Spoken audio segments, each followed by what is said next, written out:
નવચેતના idea video જન્મથી 3 વર્ષના બાળકોના માતાઓ માટે। નમસ્તે। આજની મીટિંગમાં ઉપસ્થિત દરેક માતાઓનું હાર્દિક સ્વાગત છે। ગયા અઠવાડિયાની મીટિંગની શરૂઆત આપણે એક મજેદાર રમતથી કરી હતી। આપવામાં આવેલ રમતો દ્વારા બાળકની સાંભળવાની અને સમજવાની ક્ષમતામાં વધારો થાય છે તે જોયું હતું તથા બાળકોની પોટી ટ્રેનિંગ આ વિડીયો વિશેની માહિતી મેળવી હતી। તમે વિડીયોમાં આપેલી માહિતી સમજી ગયા હશો તથા બતાવેલ રમતો બાળકોને કરાવી હશે। ચાલો આ દરેકના અનુભવ અહીં સૌને જણાવીએ। તમારા અનુભવ જણાવો ત્યાં સુધી આ વિડીયોને અહીં રોકો। ચાલો હવે આગળની પ્રવૃત્તિ કરીએ જેનું નામ છે મળીને કંઈક કરીએ। દરેક માતા લાઈનમાં ઊભા રહે। ટેબલ ઉપર પાણી ભરેલા ટબમાં થોડા ફૂલ નાખો। લીડર માતાના 1, 2, 3 કહેવાની સાથે માતા ચમચી વડે ફૂલ ઉપાડી નજીક રાખેલ વાડકીમાં મૂકશે। જે માતા સૌથી પહેલાં બધા ફૂલ વાડકીમાં મૂકી દેશે તે જીતી જશે। આ મજેદાર રમત રમો ત્યાં સુધી વિડીયોને અહીં રોકો। આશા છે આ રમત રમવામાં દરેક માતાને મજા આવી હશે। ચાલો હવે આગળની પ્રવૃત્તિ કરીએ જેનું નામ છે કંઈક નવું શીખીએ। રમત રમકડા અને બાળકો વચ્ચે અતૂટ સંબંધ છે। ચાલો આજે આ વિડીયોની મદદથી સમજીએ કે કયું રમકડું બાળકના કયા વિકાસમાં મદદ કરે છે અને કયું રમકડું ઘરે બનાવી શકાય છે। જન્મથી 6 માસ સુધીના બાળકો માટે ઝુમ્મર। પાણીની ખાલી બોટલ લો અને નીચેના ભાગને કાપી લો। ચિત્રમાં બતાવ્યા પ્રમાણે કાપેલા ભાગ પર કાણા પાડો। જૂના રંગીન કાપડના ટુકડા લો અને તેને કાણામાં બાંધી દો। આ તૈયાર થયેલા રમકડાને બાળકના હિંચકાની ટોચ પર મજબૂતીથી બાંધી દો।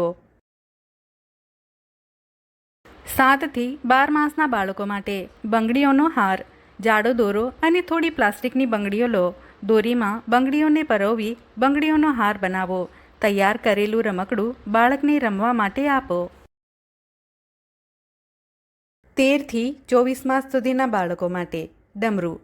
સમાન કદના 2 પેપર કપ લો અને તેમના તળિયાને ગુંદરથી જોડો। કાગળના 2 ગોળાકાર ટુકડા કાપીને કપની ખુલ્લી બાજુએ ચોંટાડો। એક જાડો દોરો લો અને તેના બંને છેડા પર મણકા બાંધી લો। 2 કપ વચ્ચે દોરો બાંધો। તૈયાર કરેલું રમકડું બાળકને રમવા માટે આપો। 25 થી 36 માસના બાળકો માટે તબલા। સ્ટીલના 2 ગ્લાસ લો અને તેને કાચની ઉપર ફાટેલા ફુગ્ગાથી બાંધી દો। 2 આઈસ્ક્રીમની સ્ટીક અથવા લાકડીઓને એક બાજુ પર બાંધેલા લોટનો ગોળો અથવા માટી લગાવો।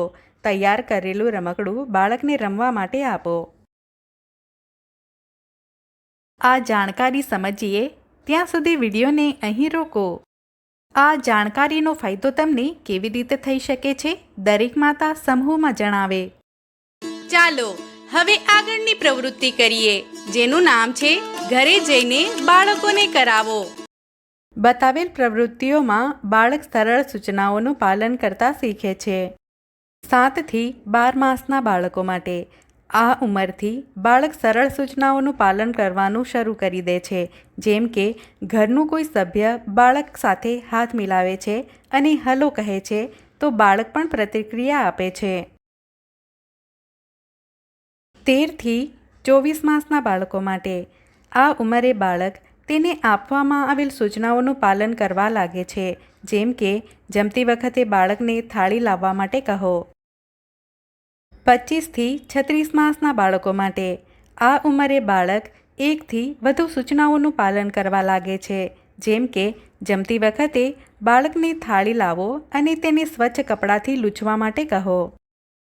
બાળકની ઉંમર પ્રમાણેની રમતને સમજવા માટે વિડીયોને અહીં રોકો।